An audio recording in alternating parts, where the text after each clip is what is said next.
recording. You haven't updated it yet, you know. We need to do that.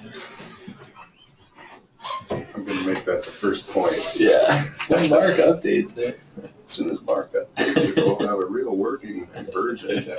Yeah, next job we have that we need to use it. Okay, by then it'll be. We'll bypass 2015. We won't even know what's in there. Exactly. All right, what do I have to do? For them to see everything, you just got to click this button right there. All right, right now? You can do that. That means they'll see what we use. Oh, actually, hold on. Okay. You need to log into your machine, right? Yeah. Yeah, let's do that first. Let's go to Start. Go to Remote Desktop. Type in your computer name. I don't know. We used to have a list Yeah. here. So. Lars, is that it? Maybe. I just don't know what it is. Oh, wait, let's see. I'll recognize it if it's in the list here. Lanyon. I think it's Lanyon. Let's see it. Let's try that. If it's someone else's, it'll probably. Yeah, there it is. Okay. What's this? Oh.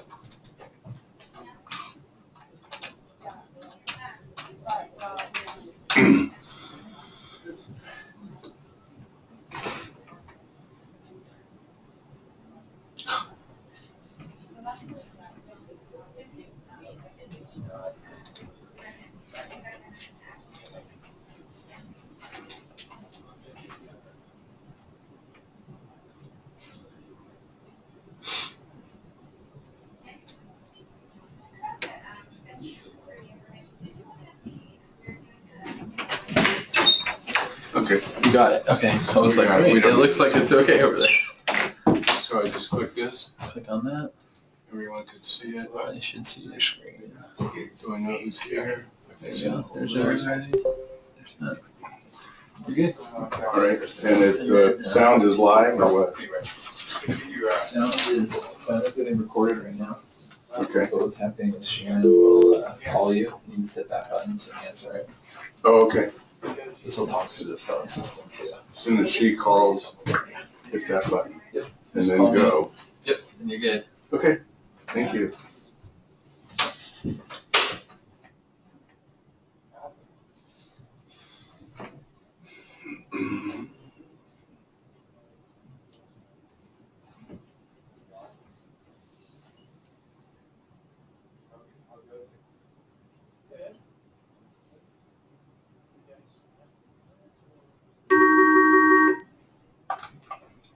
Hello? Hi there.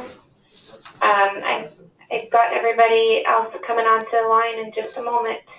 Okay. Okay? Sure, just say when, I'll start. That sounds good.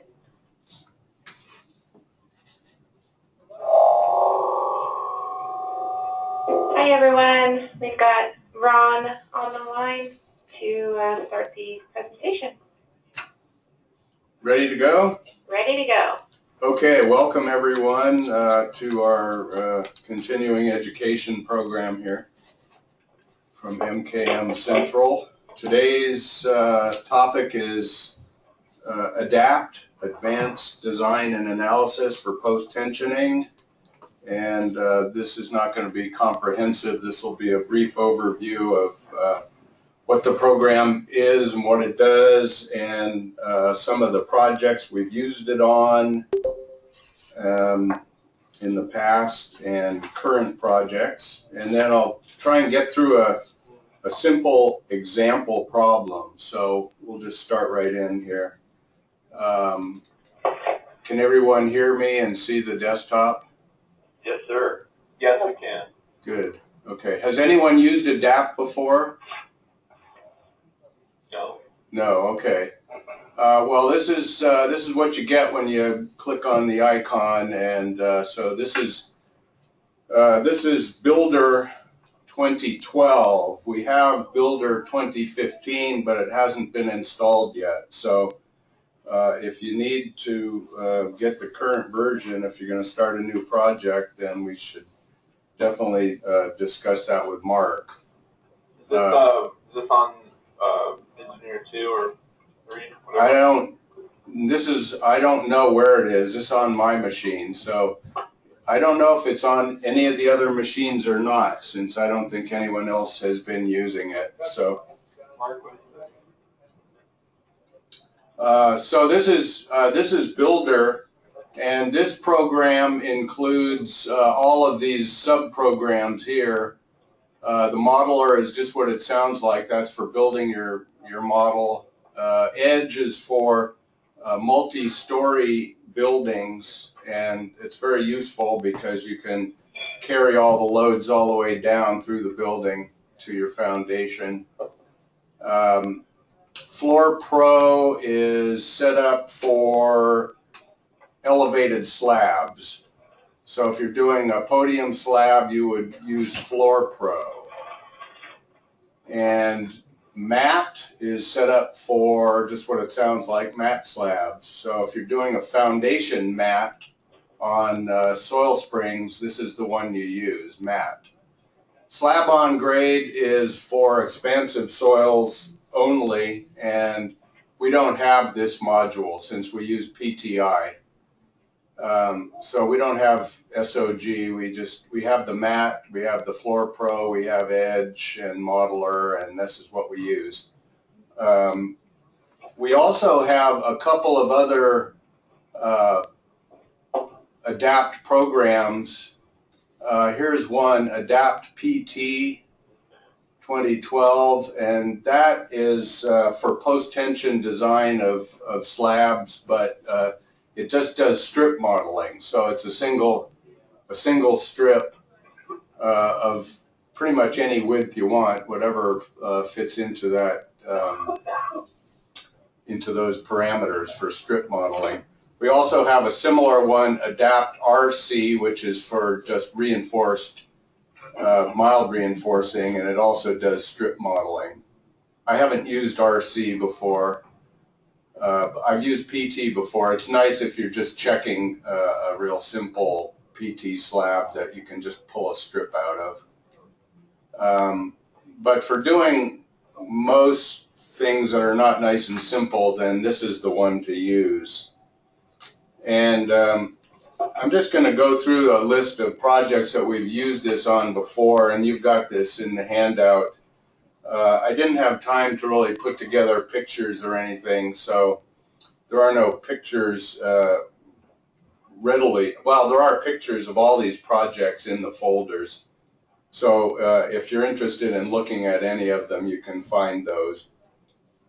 And if you're interested in the ADAPT models that we did, you can also find those, and I can help you find them.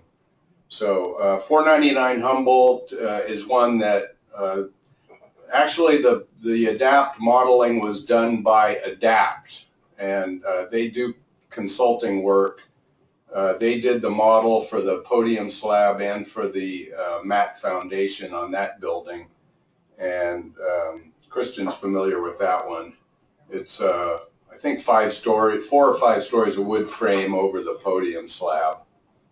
And it's right close by here, so you could also go see that if you're interested.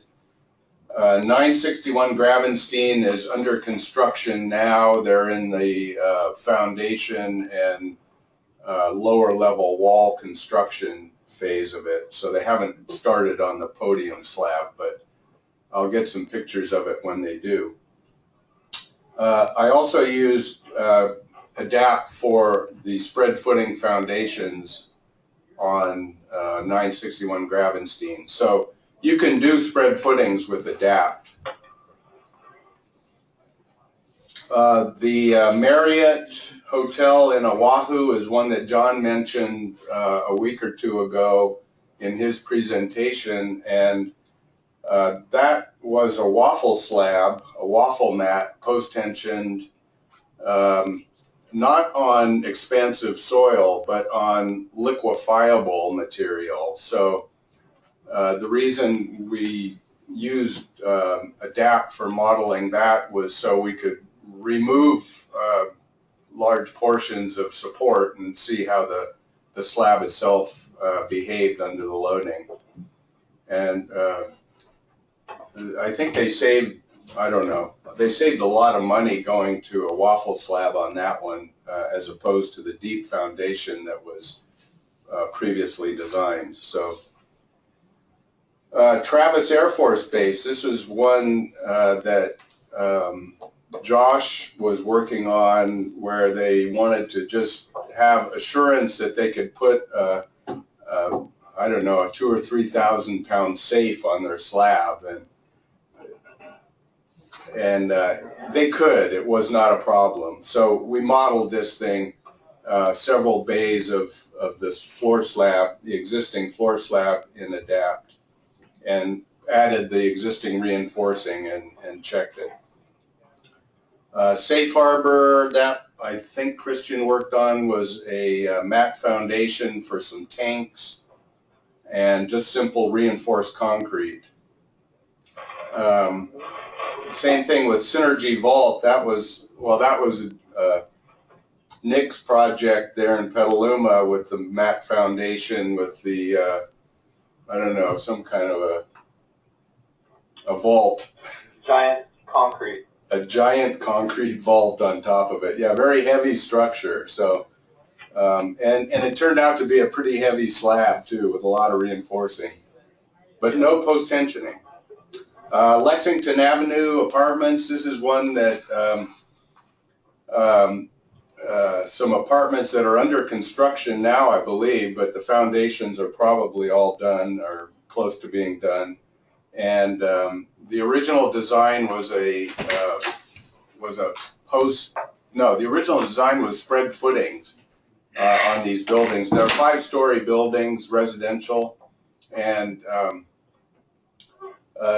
John got the call to do the PT foundation on it, so we did some strip modeling actually. We took some isolated parts of the building and modeled those in ADAPT. 10 Maple, that was a podium slab with about 2 stories of wood framing above it, I believe, a commercial building out in Sonoma. And Roger and Erica worked on that one. Lambert Residence, Roger also worked on that one and modeled that in ADAPT, and that was like a 2-level podium with just a single level of wood framing above the upper slab. And it was kind of a pain for him because they didn't have the multi-story version of ADAPT at that time. They just had the single story, so he had to manually transfer the loads down to the lower level. Anyway, those are some projects we've done, and so without any further ado, we'll jump into an example. And most of the questions I've had about this program have to do with foundations and mat design and frequently with tanks on them. So I thought I would just concoct an example with a couple of tanks on a slab and run through that just so you can see how the program works. So we've got it started here.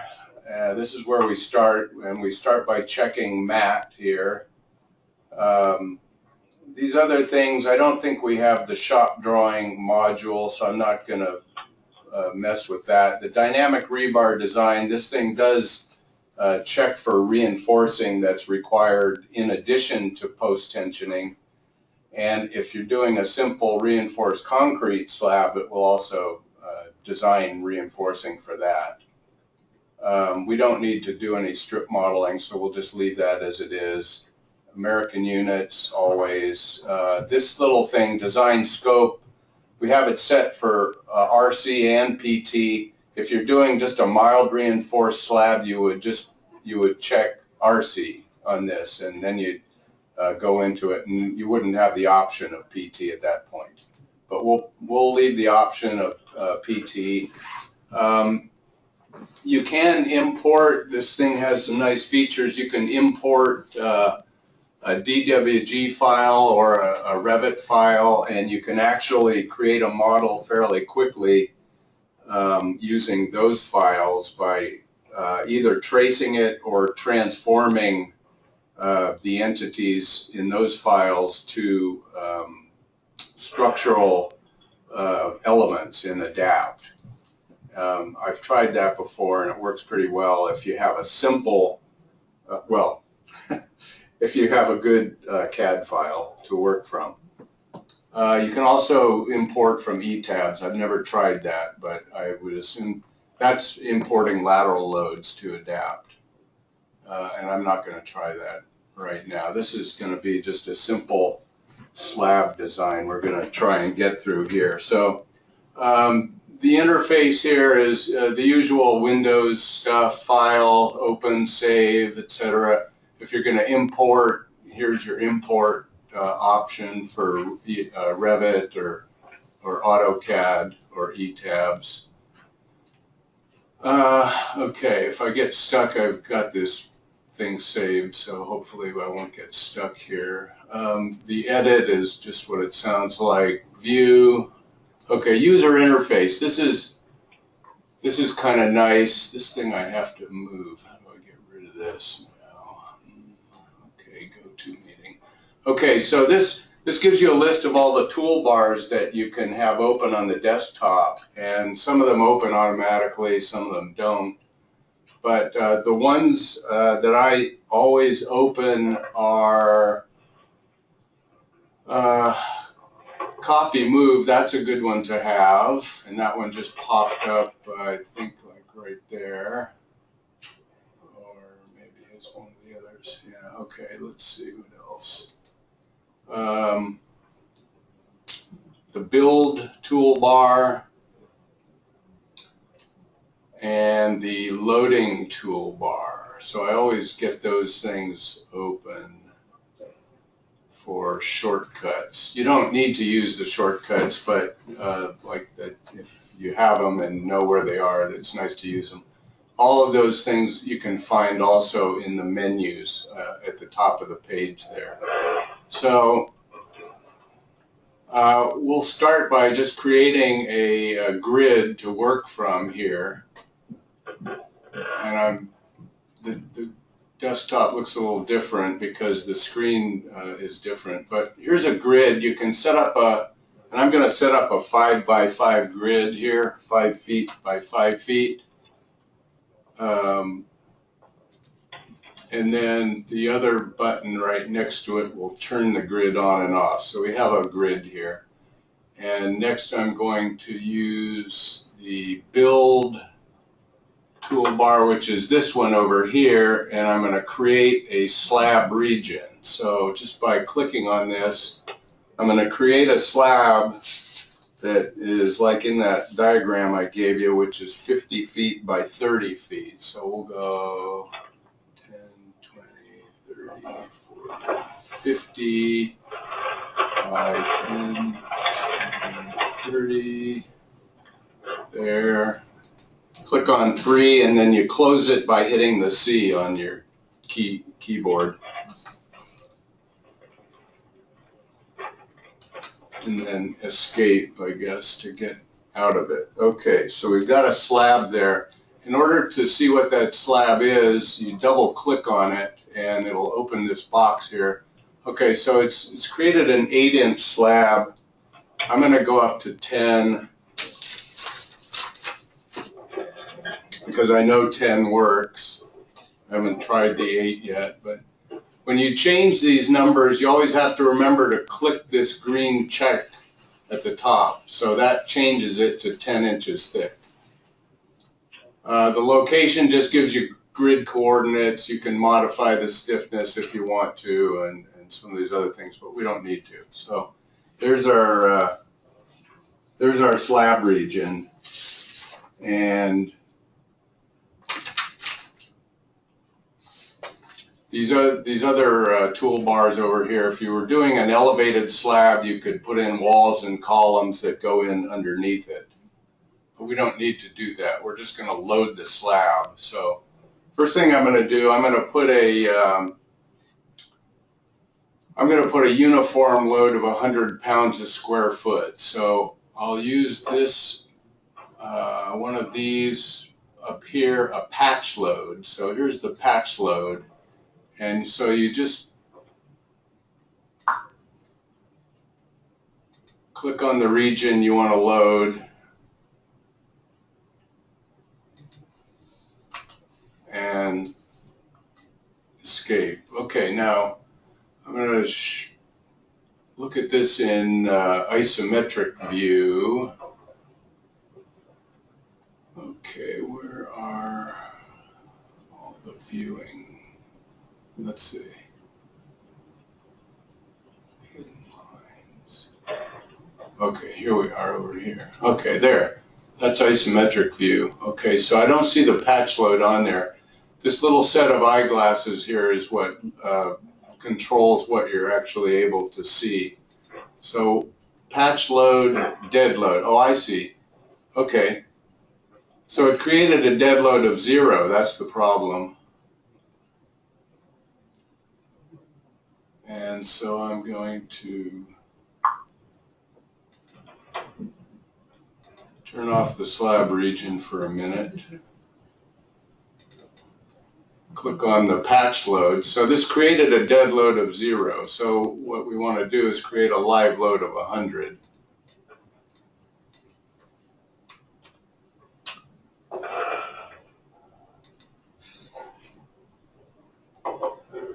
Okay.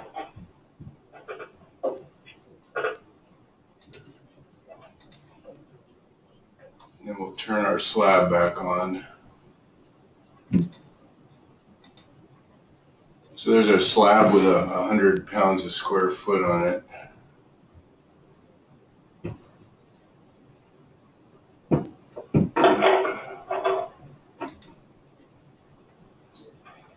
And okay. All right, so now see, we've got to add some point loads to this thing. And so those are also, that's the point load creator there. I'm going to put in a dead load of 20 kips for these smaller tanks. And I'm going to just start by clicking on one and then telling it what that load is. So dead load, it gives you 0 if you don't tell it. So we want to give it 20 kips. And then we'll just start by adding 20 kips to represent these smaller tanks.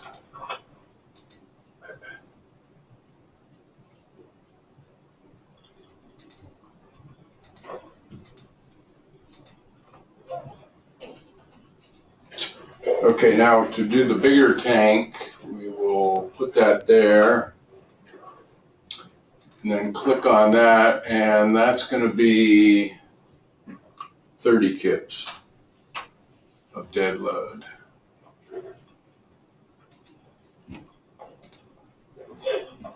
So then the next time you start this, it should give you 30 kips every time. It remembers what you've given it.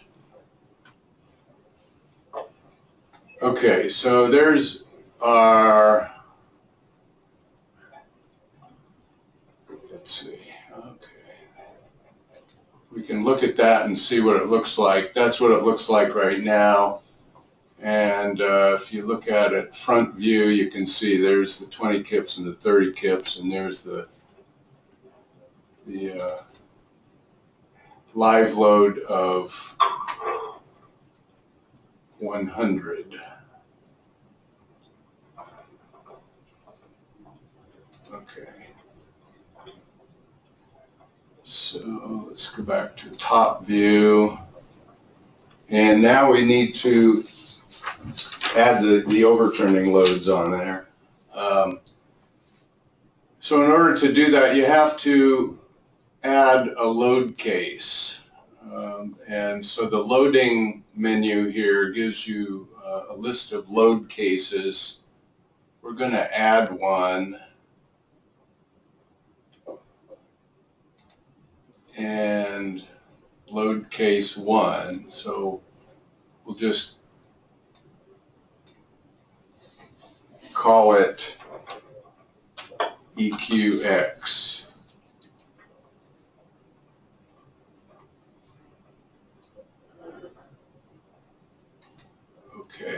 So now when we add point loads now, we can, let's see, we can adjust this so it's going to give us EQX. And these are vertical loads, by the way. I'm not going to put the horizontal loads in, just the vertical loads. So for the smaller tanks, we're saying 40 kips. And so I'll put 2 down and 2 up. 40 is positive down.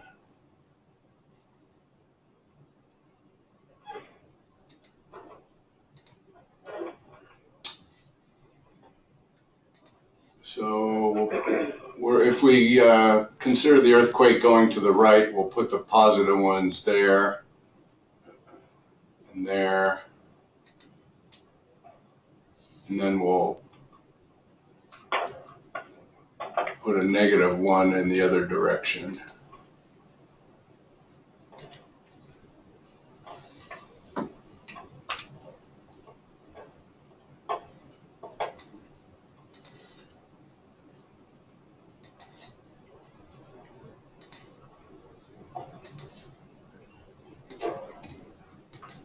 Okay, so that should give us those.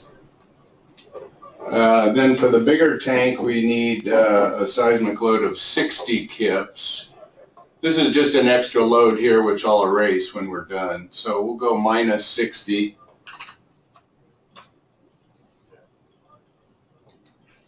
For the upward loads.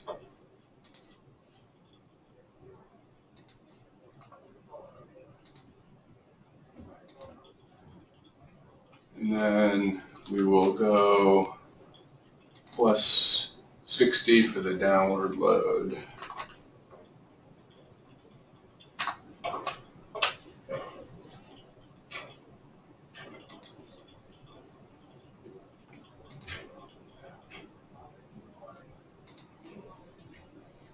Okay, so then let's just look at the seismic loads now here.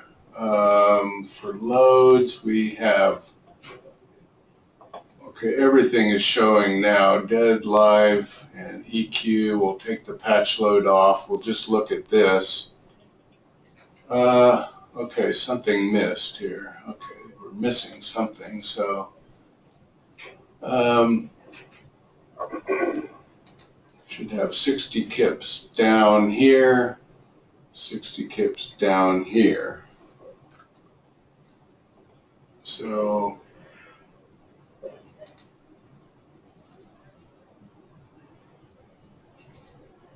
look at the front view.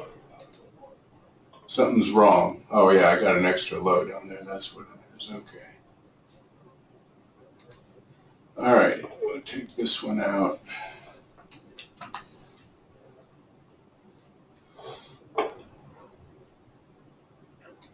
Front view. Okay, so that looks right. Okay, so there's those are the overturning loads. So we'll go back to the top view. I think we're done with all the loads.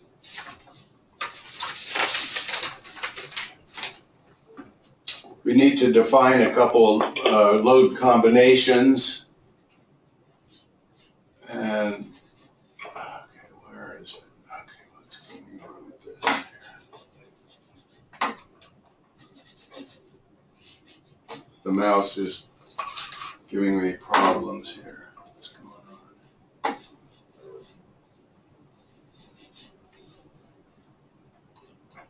Okay. All right, so load combinations are up in the loading menu here. And it has some that you start with. With a post-tension slab, you always have the serviceability combination, self-load, dead load, live load, and pre-stressing. You have several, whatever strength combinations you define, and you have something called initial, which is a self-load plus pre-stressing and another factor on there. So we're going to put in 2 load combinations. One will be a serviceability combination, and that will allow us to look at deflections and soil pressures. Oh, I know what we also forgot is we haven't put our soil in yet. So we'll have to remember to do that. So we have a serviceability combination we want to create. And let's see here. I'm going to use self-weight 60%, dead load 0.6, live load 0, and earthquake 0.7, pre-stressing 1. So that's an additional combination, and then we'll do one other strength combination.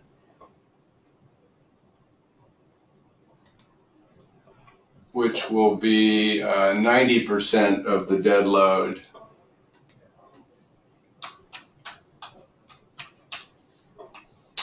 And 1 times the seismic load.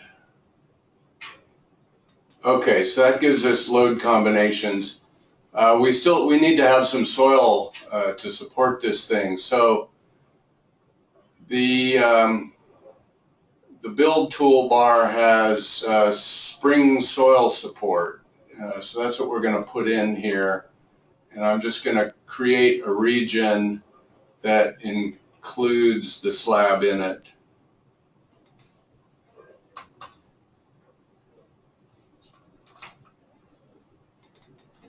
And that is compression only 100 pounds per cubic inch. So that's what we want. 100 PCI. You can have compression and tension if you want it, but I don't know how much soil tension you're going to get. So there's our soil support. Okay, so we've done all that. I think we've got the loads in. We've got the load combinations defined. So now we're going to mesh the slab. Actually, we haven't defined the material yet either, but I'm just using defaults. So concrete is 150 PCF, 4,000 PSI. So that's good. That'll work. The steel, mild steel, we may or may not need any, but that should be 60 KSI. And for some reason, they use a modulus of elasticity of 30,000. So I don't know if that makes any difference, but pre-stressing is 270 KSI usually. Yeah, there it is. Okay, so 270. So all those default material properties are good. The criteria will allow you to define two-way slab criteria, and we want ACI 2011. So we'll change that from what it was. This also allows you to adjust allowable stresses, which are set at a default of 6 square root of F prime C for tension and some other things that come right out of the ACI code. So I'll leave those alone.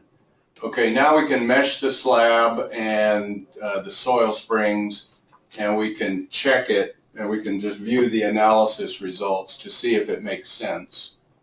So you go to the FEM menu here, and it will automatically mesh the slab. Save changes, yes, okay, well, let's save the changes.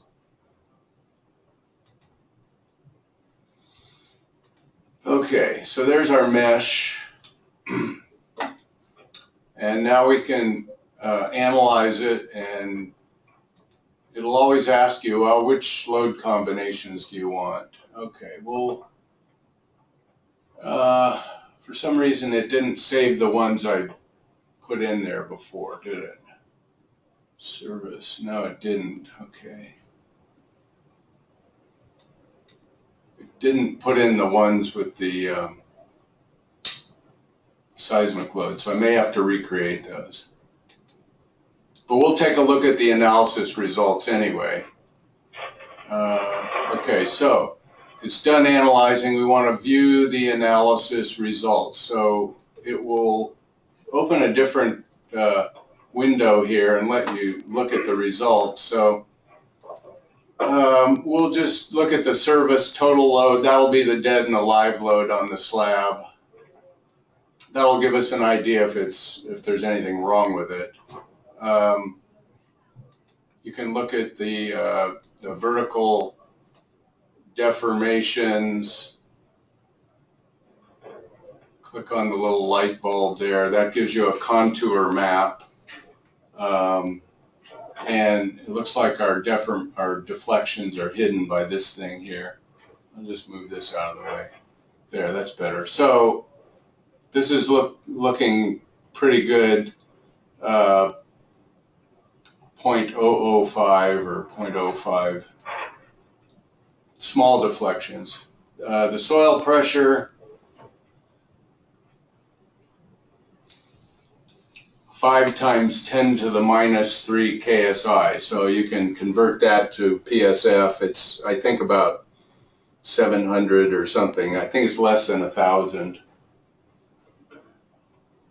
And you can also look at Is there a way to make it display in the PSF? In the units, there might be, but I'm not sure what it is. I always just convert it. You probably can Customize? maybe, I'm not sure. This gives you a kind of a three-dimensional picture of it, so that's kind of nice to see what it looks like there. Contour map. You can do that with the deflections too. It looks pretty much the same when you look at it, but it allows you to look at the model and make sure there's nothing funny going on, like, you know, one corner drastically deformed. Anyway, it looks reasonable, so we'll just go back and continue here. So Ron, if the soil pressure is all good, could you make the 10-inch slab, you know, smaller and plan, and rerun it again, I assume, until you minimize the size of the pad? Yeah, you could. Okay. You could probably, I mean, it's going to change, it'll change stuff, so I'm just going to continue with this, and but yeah, you could do that. We don't want to look at the mesh anymore either. That's pretty well done. So let's just go back and it didn't seem to save my loading combination, so for some reason I'm not sure. Well, wait a second. No, it's got nothing for EQX here, so I have to add one here. Service total load, we'll add a strength combination, and that'll be 0.9, 0.9, and 1. I'll leave the live load off the seismic combination. Okay. And I want to put in the other one too. Service sustained load. Okay, so we'll call this a sustained service. This actually should be a service total load probably, but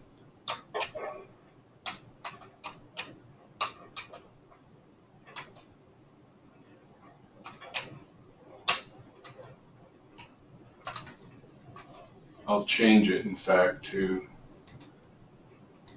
service total load here. There, okay, so now we have two combinations that include the seismic in there. And so we don't need to remesh it, but we need to reanalyze it. with all the combinations. Now we've got all of them in there, so it'll go through, it'll reanalyze it, and we can save that, and we can, let's see how we doing for time. Well, we'll go ahead and put in some tendons now. That would be the next thing to do. Okay, so this is the create tendon. I'm going to turn the grid back. No, the grid's on, so we're good to go there. Let's create some tendons here. And same thing, you just edge of slab to edge of slab. I'm going to create the first one and then copy it. That's the easiest way to do these if you want them to be all the same. So this is a single strand. I'm going to go up to 4 strands. And we want to look at, if you look at all these different things, the stressing 26.7 kips, that's per tendon or per strand. So we've got in that one tendon, we've got 4 times that now. Location is just coordinates. Shape. Okay, so this is a reverse parabola. We want straight because this is a mat slab, and we want to make it simple for the people building it. It's 10-inch, so we're going to put it right at the centroid, which is 5, and that's good. So we've got that now. There's our tendon. We'll just copy this one over and over. Now, if I can find the little copy. Okay, here it is, here. Okay, transformation by coordinates. So you select the one you want to copy, and we'll offset it in the Y direction 5 feet, well, actually 4 feet. We'll put the top one in first, and I'll copy it 1 time, so that moves that one. And then I'll do this for the others.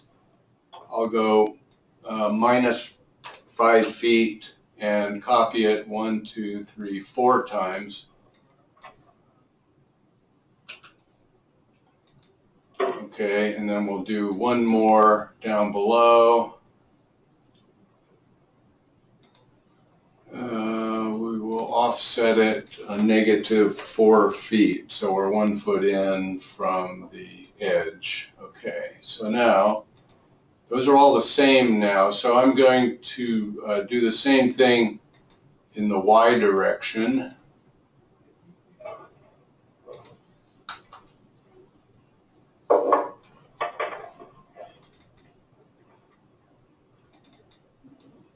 Four tendons. Okay, we want a straight. And that's good.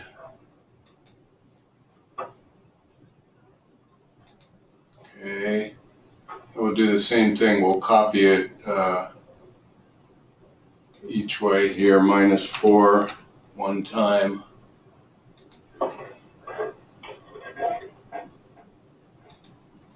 And offset X 5 feet. 1, 2, 3, 4, 5, 6, 7, 8 times.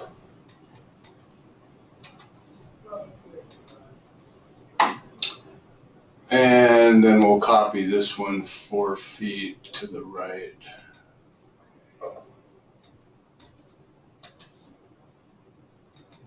Okay. So I'm going to save it now just so we have it. Okay, so that puts the tendons in. And then we'll remesh it when we get ready to go. But right now we have to create what are called support lines. And what this does is it divides the slab into tributaries and loads the various tributaries. And then each support line is divided into multiple design sections. So I'm going to turn off the tendons, and I'm going to turn on the loads, the point loads. That's where we're going to put our support lines. Let's see, I'll put the point load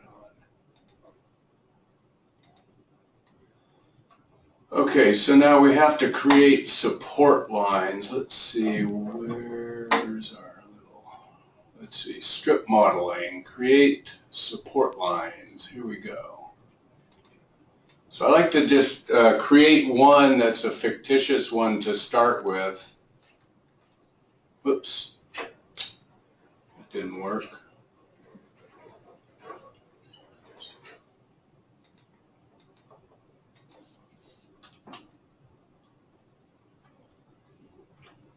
And make sure it's going in the right direction. So this is X direction, that's what we want.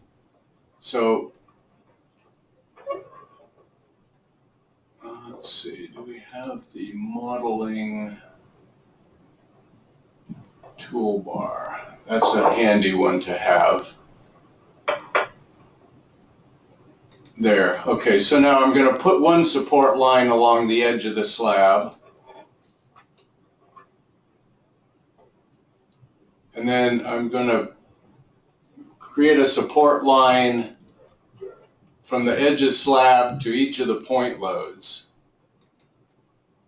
and continue across like this.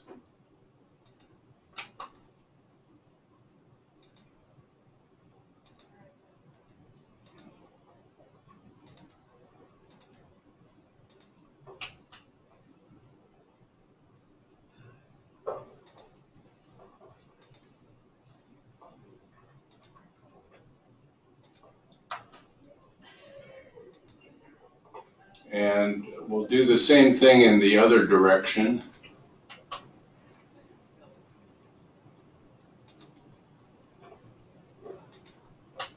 Okay, so that gives us our X direction support lines, and we'll do the exact same thing in the other direction. We have to change this to Y direction. And if you don't change it and you cross support lines, then you'll have just a mess. So I'm going to create one that's a fictitious one, just make sure it's a Y support line. Yes, okay, so now we can just continue here and do the same thing.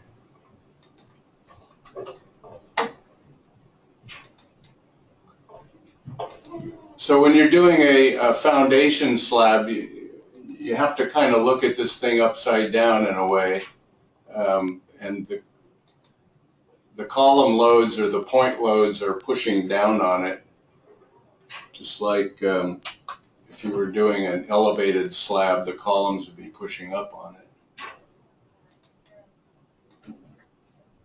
So if you're doing an elevated slab, you would be running these support lines from wall to column to wall to edge of slab. The same thing here, just upside down.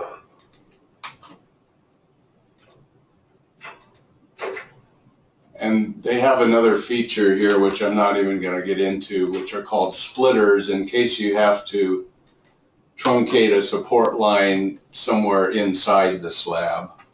Okay, so that gives us our support lines in both directions. And I'm going to get rid of these extra ones here.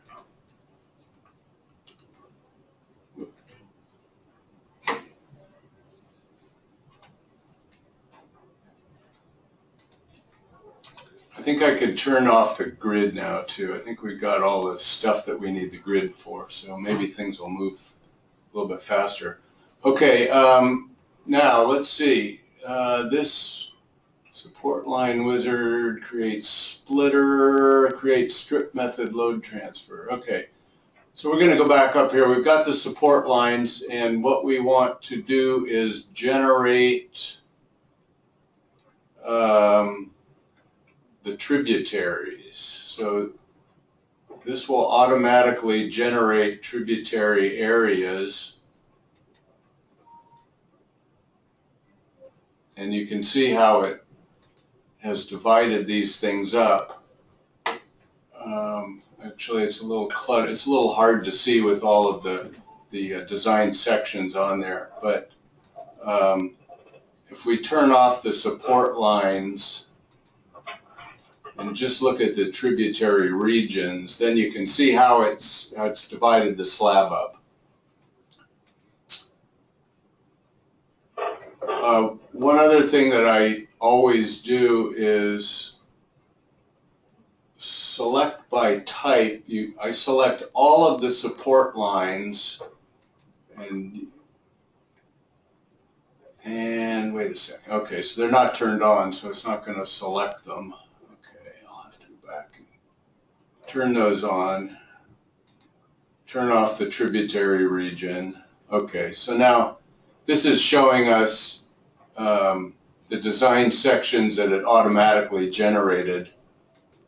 There, I turned off the design sections. And the reason for that is I want to create more design sections than the program automatically does. So I'm going to select all of the support lines at once, and then I'm going to tell it to give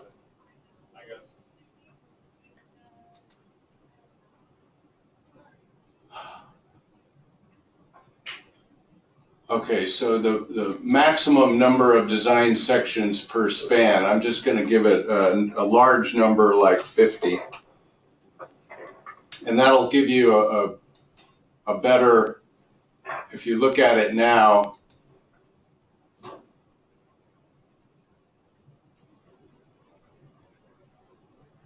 yeah, it's missing something in the corners, it seems like. Well, we'll just continue and see how it works. Okay, so this is, we're ready to check the design sections or design the design sections. Actually, what we need to do is, since we added new loads in, we need to reanalyze the structure with the extra loading. So I'm going to turn all these off and remesh the slab.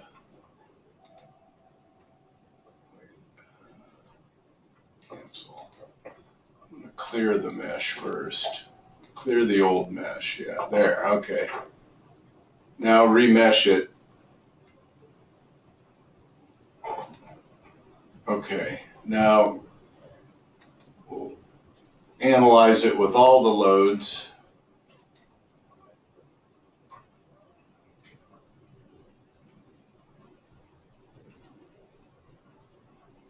What's going on here? Analyze structure. Okay. There.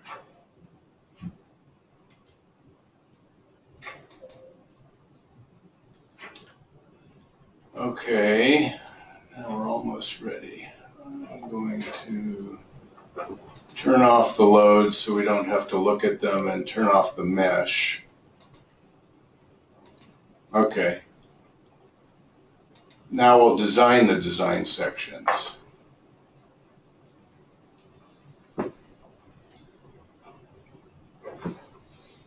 Okay, so it's gone through all the design sections to check it, and here it says everything's okay.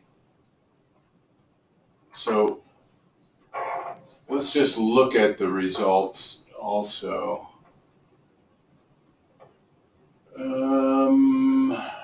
Okay.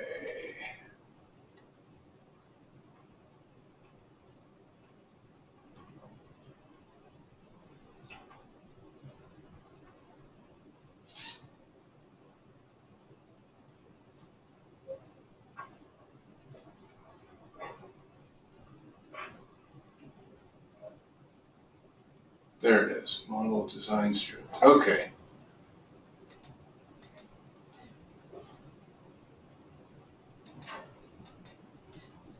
Okay, our design sections are turned off. That's what it is. I'm going to turn those back on. There. Okay. So when when all of these show up as green, that means you're okay and there's no problems.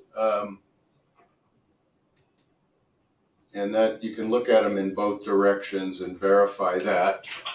If any of these things indicate not okay, then you have to look at these sections and investigate why or why not, whether you need to make the slab thicker or add tendons or change the profile or something. So anyway, that's it in a nutshell, and I don't think I'll go any further with this unless anybody has questions It's obviously an oversimplified example. You'll never get one that's this simple, I don't think, but you might.